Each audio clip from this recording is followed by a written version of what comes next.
We are back Plymouth North for the 2023 to 2024 season of PNN. Fall is here and it's getting cooler. First, we take a look at how the new division change will affect our sports teams. Next, we take a stroll through downtown to learn about Plymouth's haunted history. Finally, we highlight a North runner who has represented our country internationally. Get ready, Plymouth North. It's time for PNN.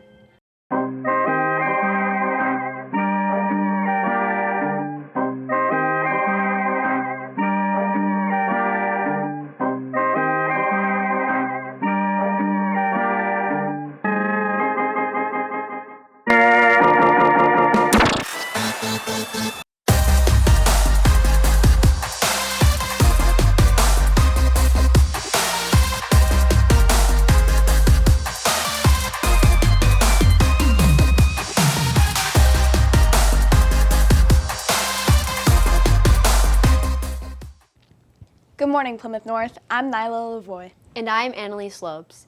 The beginning of the year can be tough, but many great things are to come. We are here to keep you updated and on track with all the news at North. One adjustment is that many of our sports teams have had to change divisions to accommodate the growing student population. We pass it over to Lily and Nicole as they check out this new playing field. This year, select Plymouth North athletic teams are moving from the Division II to the Division I level. These changes can be expected in every sport except for football, hockey, and boys lacrosse. As a result, Plymouth North teams are preparing for a more competitive season. So every 2 years, the MA looks at population data from every school, right? We're required by October 1st of every year to send our student population to the MIAA. They keep track of that. They look at the trends and then they reassess alignments for sports. I expected it. You know, our enrollment's grown over the last couple years. We're going to see some great competition from other parts of the state, and I think, you know, it's just another opportunity for us to compete. At the start of the fall season, many players had mixed emotions about the potential competition. It kind of stinks because we know the teams we're going to be playing if we stayed in Division II rather than Division I, because in Division I we don't see those teams until the tournament, so it's going to be a little harder for us to know like who they are and the game plan around it. I was definitely a bit anxious at first, but now I'm just kind of like excited to play all those new teams. In D2 it's mostly just like public schools, but in D1 there's like a lot of those like rich private schools. Changing divisions is most challenging in its effect on power rankings. The power ranking compares teams in the same division by amount of points and strength of schedule to determine an overall rating. The higher rated a team is, the more likely it is to be eligible for the playoffs. We made tournament last year and we played a really strong D2 team. I think that Division I does have the best teams. It makes me concerned that if, depending on where we are in the power rankings, who we're going to play. That changes my coaching style. I think we do more positional practicing this year than we have in the past. Positional practices that we give time for each position, setters, hitters, and back row. Looking to the future, Plymouth North teams are hopeful for a great fall season. I feel like it's been like a very special bond than some of the other years, and we just have to keep working on being connected with each other. I just think we have the potential to come really far in the tournament and throughout the season if we just keep communicating with each other and working hard for each other. I think it'll bring us closer together because we just know we have to be better, work harder, and do better in practice. I'm just going to be there to support my team every second of the way. We understand that we have some tough competition to go up against, but I feel like the people that we have based our rotations on, we can be successful in those. Despite the challenges that come with moving up divisions, Plymouth North teams continue to fight for a spot in the playoffs. Good luck to all athletes. Reporting for PNN, I'm Nicole Reitel. Looks like these athletes have adjusted pretty well to a different season. We wish them the best of luck. Speaking of the fall season, Halloween is coming up and it's getting spooky around here. Gabby and Bella check out the history of our town by going on one of Plymouth's very own ghost tours. Plymouth is over 400 years old, a historical town with lots to unpack. What most don't know is the supernatural history behind our town. Let's investigate this together with the help of Dead of Night Ghost Tour's founder, Jan Williams. My ghost tour is a walking lantern tour, and we talk a little bit about Plymouth history and why it is so haunted. Located on Plymouth's North Street, Ghost Tours gets the full background of who was previously walking these roads and who haunts them now. We've been doing ghost tours for 24 years. I mean, people died, very tragic, very sudden, have unfinished business, and this is where it all began. This is America's hometown. We like to tell the history behind what makes our ghostly haunts. Covering a lot of historical sites from Coles Hill to Burial Hill, guests are able to get a full experience of the town. All these places have significant history, but there also have been a lot of tragedies, and this spirit energy just seems to come through. Maybe I just never grew up. I don't know, but I see dead people. I love it. Jan's not just a one-man show. She works alongside an old friend, Bob Chisholm. I love it. Jan goes, well, you know the tour by heart. You want to be a tour guide? Here I am, 25 years later. Just wear comfortable shoes. Don't be afraid of the dark. Just have a good time. Bob's advice was super helpful, as many members of the tour felt the thrilling effects of a nighttime walk around America's hometown. Listen in as Art Lambie recaps his haunting experience. There were a couple of favorite parts, but I must say the graveyard walk was really scary. And some of those old tombstones were really scary. Thanks, Jan, for teaching us so much about the paranormal history of Plymouth. We can't wait to see what you and Dead of Night Ghost Tours brings to us this fall. Reporting for PNN, I'm Bella Tassinari. Feels like it's getting cold in here, but it's time to turn up the heat. Running is a sport here at North in which many athletes have made achievements. One student in particular has not only represented the school, but also our country. Maggie and Ollie catch up on her experiences that led her overseas. Plymouth North has occasional record holders, but we have never seen one girl accomplish as much in 2 years as junior Macey Schreiner has.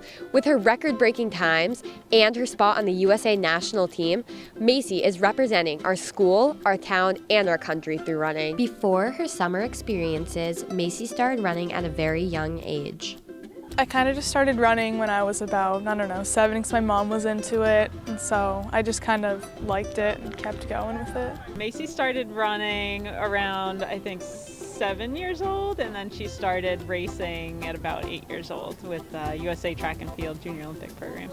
As soon as she came in as a freshman, she was a lot more developed as far as being able to compete. We get athletes in this program when they come as freshmen. They haven't had a lot of competition in running, so they're just kind of learning the sport, but she came in already understanding the racing aspect, which is a huge advantage for her. Running for the U.S. national team in Annecy, France, this summer, Macey reached accomplishments that most high school runners can only dream of. The training in Europe, it was just with a lot of faster people. It was definitely just like longer runs. It was a lot more intense, I'd say. It was pretty amazing. It was an exciting opportunity for her, and a chance to represent our country. And she's the first international runner that I've coached. With her immense speed, it is interesting to discover what kind of training goes into her lifestyle. A lot of hill workouts, a lot of tempo, up in Newton, and then school practices, longer runs. Despite her amazing talents, she is still a high school student and has to organize her time in order to balance her running and her education. It's challenging for sure. I mean, there's a lot of work that goes into running, and of course school's important, but she does a pretty good job. It's definitely tough because running takes a lot of my time, and so does school, so it's tough, but I kind of just try my best to manage my time. It was really fun. Meeting different people from different countries was awesome, and I made a lot of new friends. I opened my perspective a little bit to different people. Macey represents our school, community, and country. We can't wait to see what she continues to accomplish in her running career. Reporting for PNN, I'm Maggie Kussman. Since filming this episode, Macey has decided to step away from Plymouth North Cross Country in order to focus on her club and national running. We wish her the best of luck. We love to see students at North take it to the next level. If you know someone who has, reach out to us on Instagram so we can feature them. And while you're getting involved, be sure to take our poll and let us know what candy you wouldn't want to receive this Halloween.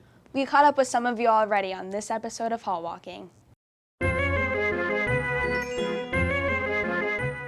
Halloween candy spot, candy corn. My least favorite Halloween candy is probably Twizzlers.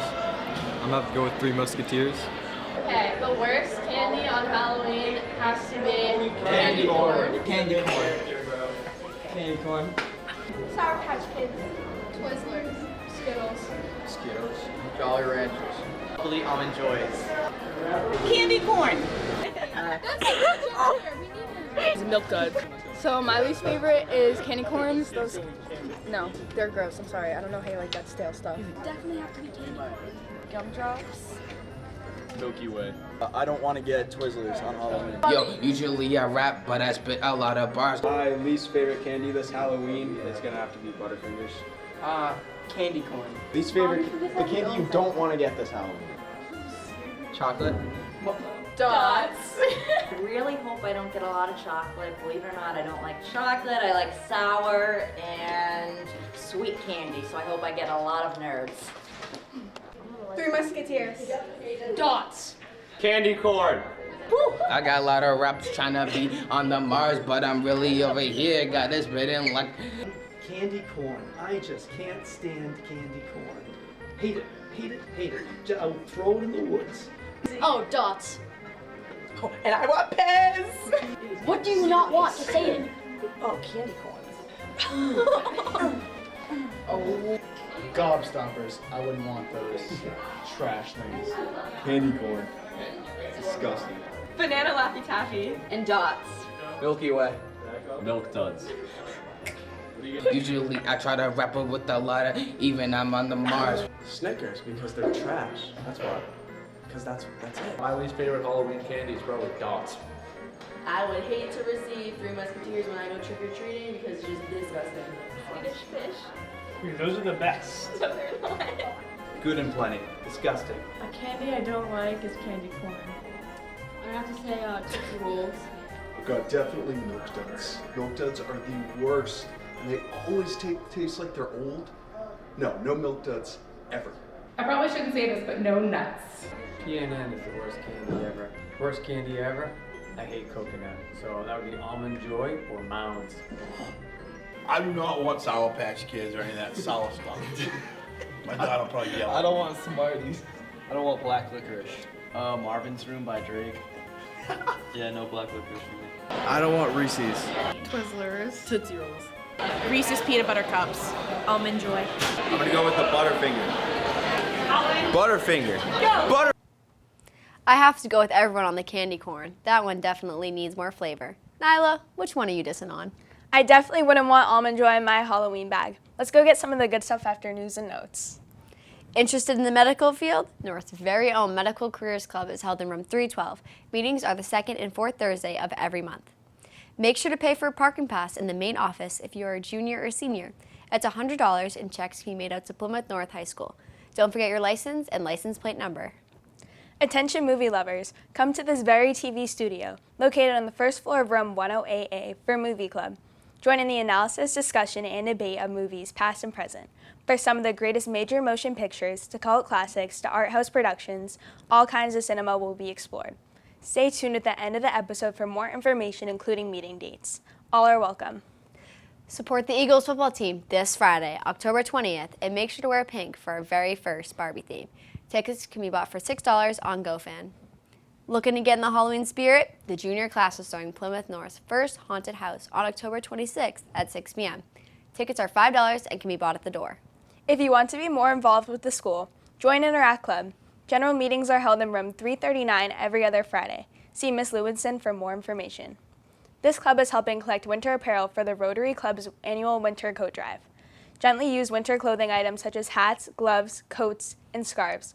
Students can bring donations to Ms. Lewinson in room 337, or families can drop them off at school with the Interact Club as the recipient.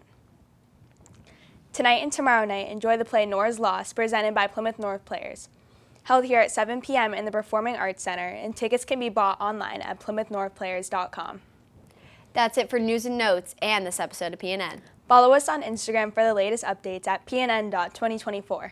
We will see you soon, Plymouth North. Have a safe and happy Halloween. Thanks for watching.